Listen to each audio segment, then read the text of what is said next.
Bonjour mes amis, oui, quand tu sais que tout va mal, sache que Hachem il reste jamais en dette. Tu fais une mitzvah, tu vas recevoir la récompense. Et plus tu mets de l'effort dans ta mitzvah, et plus la récompense elle est grande. Une fois, il y avait une dame qui s'appelait Rosa. Elle habitait à Los Angeles. Et elle aimait beaucoup regarder les news, ce qui se passait en Eretz Israël sur le net.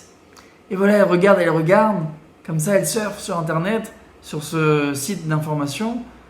Et voilà qu'elle tombe sur un article d'une dame qui s'appelait Sarah, avec son mari Eliaou. Ils vivaient en Eretz Israël. Et pendant des années, ils n'avaient pas d'enfants. Ils n'arrivaient pas à avoir des enfants. Vous allez me dire un classique, mais écoutez ce qui va se passer, cette histoire. Elle est incroyable. Elle va voir que cette dame, finalement, après qu'elle a déboursé beaucoup d'argent pour pouvoir tomber enceinte, et voilà que quelques années plus tard, Hachem va l'aider. Elle a réussi à avoir, pas un, pas deux, 5 enfants. Alors, je vous explique tout de suite. Des triplés, on connaît. Quadruplés, c'est déjà plus rare. Mais 5 bébés, c'est 1 sur 1 million. C'est énorme. Qu'est-ce qui va se passer? Le fait qu'elle a déboursé beaucoup d'argent pour pouvoir tomber enceinte et avec les médecins, etc., pendant des années, elle avait plus d'argent pour s'occuper de ses enfants. Elle savait pas comment faire. 5 bébés, comment elle va faire? T'imagines déjà une poussette, combien ça coûte? Des fois, t'as des poussettes, ça coûte 500 euros. T'imagines 5 poussettes? T'imagines tout ce qu'il faut acheter pour entretenir un bébé? Comment elle va faire? Elle a fait un appel aux dons. Qui peut l'aider? Et cette femme, Rosa, qui est en train de regarder l'article, elle a été très émue par cet article et elle veut aider cette famille. Elle va chez son rave à Los Angeles et lui explique le projet. Est-ce que la communauté peut faire partie de ce projet et de faire des dons pour cette dame? Et le rave il dit, écoute, j'ai une idée, on va demander 100 dollars par personne, c'est déjà énorme, et pour rendre la chose plus sympathique, on va faire une sorte de tirage au sort, et celui qui va être tiré au sort, qu'est-ce qui va se passer? Il va voyager en Eretz Israël avec ce grand chèque qu'on aura récolté de toutes les personnes de la synagogue qui auraient participé. Et en même temps, voilà, elle donne le chèque, elle va voir en même temps cette dame et ses 5 bébés. Et après, il fait un tioul en Eretz Israël, voilà, il va faire le touriste, il va visiter Jérusalem, etc. Et voilà, ça rend plus sympathique ce don. Et dit, écoute, Rosa, elle dit, super idée, c'est ce qu'ils ont fait, chacun ils ont participé, 100 dollars. Et ils font le tirage au sort. Qui va être choisi, d'après vous, pour y aller? Rosa. Cette Rosa. Alors il y en a, ils ont dit, elle a triché ou quoi? C'est pas possible. Et le rêve, il a dit, Mina Shamaim. T'as organisé, c'est toi qui as organisé cette belle mitzvah. Et bah, Hachem, il t'envoie toi pour lui donner ce chèque. Voilà qu'elle y va. Maintenant, bien sûr, la famille, donc Sarah, Eliaou, les 5 bébés, ils sont au courant qu'elle vient. Baou Khaba, venez Rosa, entrez à la maison. Vous devez être fatigué, venez boire, manger quelque chose. Un thé, des gâteaux. Et elle lui dit, je suis venue pour voir vos enfants. Où ils sont-ils? Je suis tellement émue de les voir. Elle arrive, elle montre les bébés, les pauvres. Et comme je vous ai dit, ils n'avaient pas beaucoup d'argent. Alors, il n'y avait pas 5 lits de bébés pour tous les bébés. Il y avait un bébé et il était au-dessus de la machine à laver. Un bébé, il dormait il avait les pieds de l'autre bébé sur lui et ainsi de suite. Chacun était posé comme ça de manière inconfortable, très inconfortable. Les pauvres, ces bébés, ils méritent tellement un lit, ils méritent le meilleur. C'est des bébés. Et ça l'a rendu encore plus ému. Elle était contente d'être là pour les aider financièrement. Et à un moment donné, il traverse le couloir et dit, mais venez vous reposer un peu, venez vous reposer, Rosa. Pendant qu'il traverse comme ça le couloir, elle regarde. Il y avait un mur avec plein de photos, des photos familiales. Alors elle demande c'est qui tout ça, et Sarah elle lui explique. Alors ça c'est les enfants, ça c'est les tatas, notre oncle, ça c'est les cousins. Et il y avait une photo tout en haut, en noir et blanc. Et Rosa, elle commence à trembler. Elle commence à être dans une émotion toute particulière. Elle dit, c'est qui cette personne qui est en haut? C'est qui cette personne qui est en haut? Et il lui dit, ça? C'est ma maman. Il dit, c'est ma maman, elle a quitté ce monde il y a quelques années, il y a longtemps maintenant. Pourquoi? Elle fait ah non, non, mais je savais. Oh, c'est pas possible. Je comprends maintenant, je comprends. Aïe, aïe, aïe. Oh là là, c'est pas possible, c'est pas possible. Et Sarah, elle comprend pas pourquoi elle pleure, pourquoi elle se met dans cet état-là. Et elle va vite appeler Eliaou, mais viens aider, je sais pas, elle pleure. Fais quelque chose. Elle arrive et dit asseyez-vous. Ils sont partis s'asseoir. Il dit je vais vous expliquer, vous allez voir combien Hachem il est grand. Combien Hachem quand il fait les choses, c'est extraordinaire. Il lui dit il faut que je vous raconte pour que vous compreniez l'histoire, pourquoi je pleure. Et je suis une survivante de la Shoah, comme ça elle raconte Rosa. Et j'étais avec 5 filles là-bas dans un camp. On travaillait pour les nazis. Et ces 5 filles avaient une particularité extraordinaire. C'est quoi? C'est que dès qu'il y avait une fête juive, ils le faisaient en cachette, ils faisaient en chantant, ils faisaient avec beaucoup de joie, avec beaucoup d'amour. C'est beau de voir ça parce que dans des moments terribles comme la Shoah, avoir la joie dans les fêtes, c'est pas facile. Et en plus de, même entre guillemets, risquer sa vie pour faire, par exemple, Hanouka. Et c'est ce qu'ils vont faire. Le 25 Kislev arrive. Et voilà qu'ils décident de confectionner une bougie. Une bougie qui va représenter donc la Hanoukia. Alors il y a une, elle travaillait en cuisine, elle va ramener un verre. Il y a une qui travaillait pour les nazis, elle lavait leurs chaussures en cuir et leurs armes, donc avec de l'huile, donc elle va ramener de l'huile. Une, elle va ramener la mèche, une, elle va ramener le feu. Chacun, elle va ramener un élément pour confectionner cette Hanoukia extraordinaire, en plein cœur de la Shoah. Et voilà qu'ils ramènent cette bougie-là. Et ils vont commencer à chanter Maoz Tsur Yeshuati. Ils commencent à chanter, ils commencent à danser, ils sont dans une joie. On ne peut pas comprendre.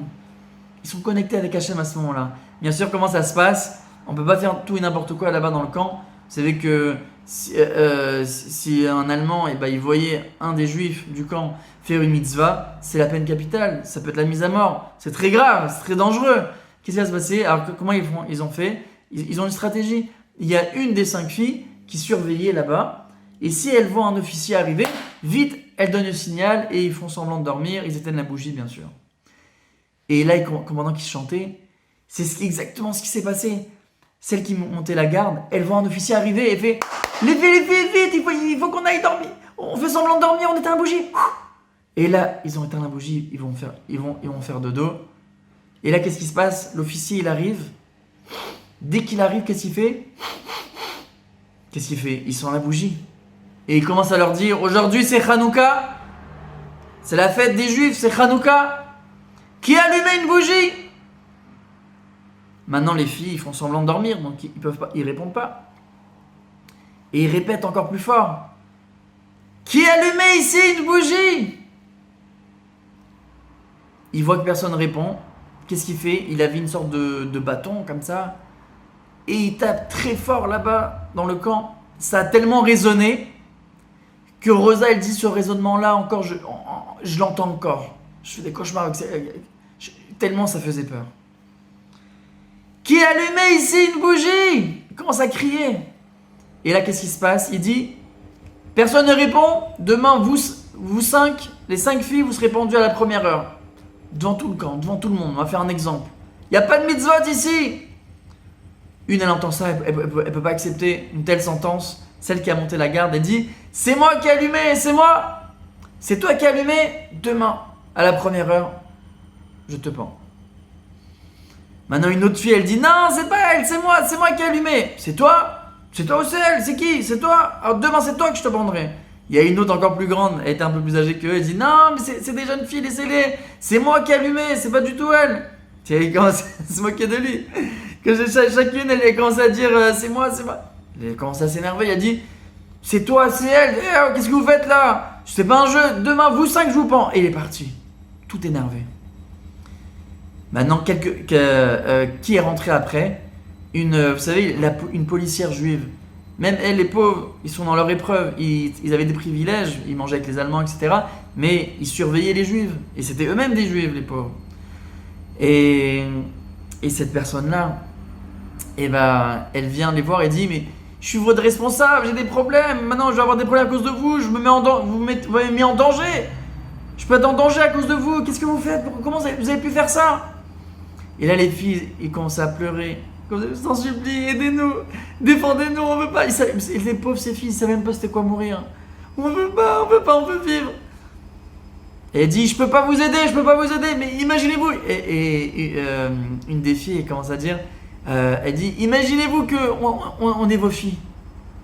Vous aurez pas tout fait pour nous défendre. Imaginez-vous qu'on serait vos filles. Et elle dit, je peux pas vous aider, sinon moi aussi je peux être mise à mort. C'est très dangereux pour moi. Je peux pas me mêler dans cette affaire. Elle sort, mais la fille, elle a senti que quand elle lui a dit ça a touché son cœur. Peut-être qu'elle a des enfants, elle sait pas. Elle est partie dans le bureau de l'officier et commence à dire à l'officier, elle commence à défendre ses 5 filles. Écoutez, ces 5 filles, elles savaient pas ce qu'elles faisaient, c'est des jeunes. Elles vous feront plus de mitzvot d'ici dans le camp, c'est promis. Donnez-leur une chance. Il n'y a pas ici, demain je les pends. C'est fini, il n'y a pas de mitzvot ici. Elle commence à crier. Il dit, mais je t'en supplie, ayez pitié. Elle commence à répéter, ayez pitié. Je serai responsable d'eux. Tu seras responsable d'eux. L'Allemand, il dit, la moindre erreur, je vous prends vous 6. Et toi avec. Ok. Elle est partie le lendemain. Maintenant, les filles, dans quel état ils sont partis dormir? Et s'ils ont réussi à dormir, mais dans quel état? C'est-à-dire, ils ont commencé à pleurer toute la nuit. Et voilà que le matin arrive, ils ont commencé à faire Shema Israël. Et là, la policière juive, elle a dit, vous inquiétez pas, il est revenu sur sa parole, il n'y a plus de sentence de mort contre vous. Quelques jours plus tard, c'est là que les Américains ils sont venus les délivrer. Et grâce à cette policière juive qui les a défendus, qu'est-ce qui s'est passé? Elles ont survécu. Ces 5 filles, ces 5 jeunes filles, ils étaient tout jeunes encore, 15, 16, peut-être 14, 15, 16, 17, 18 ans, mais toutes jeunes. Et qu'est-ce qui s'est passé? Comme ça, Rosa, elle raconte. Et elle dit, cette dame-là qui est dans la photo en haut, c'était elle. C'était votre maman, la policière juive.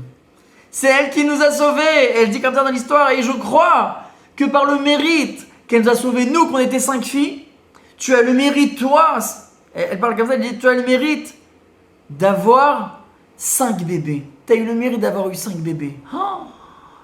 Elle a commencé à pleurer.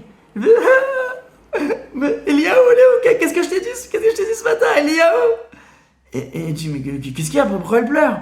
Maintenant, la maman des 5 bébés, elle dit, Eliaou, qu'est-ce que je t'ai dit ce matin? Explique-lui ce que je t'ai dit. Et t'es dans l'émotion, elle commence à trembler maintenant son tour. C'est le rôle qui est inversé maintenant. Alors Rosa, au début, elle tremble, elle pleure, maintenant c'est elle, la maman.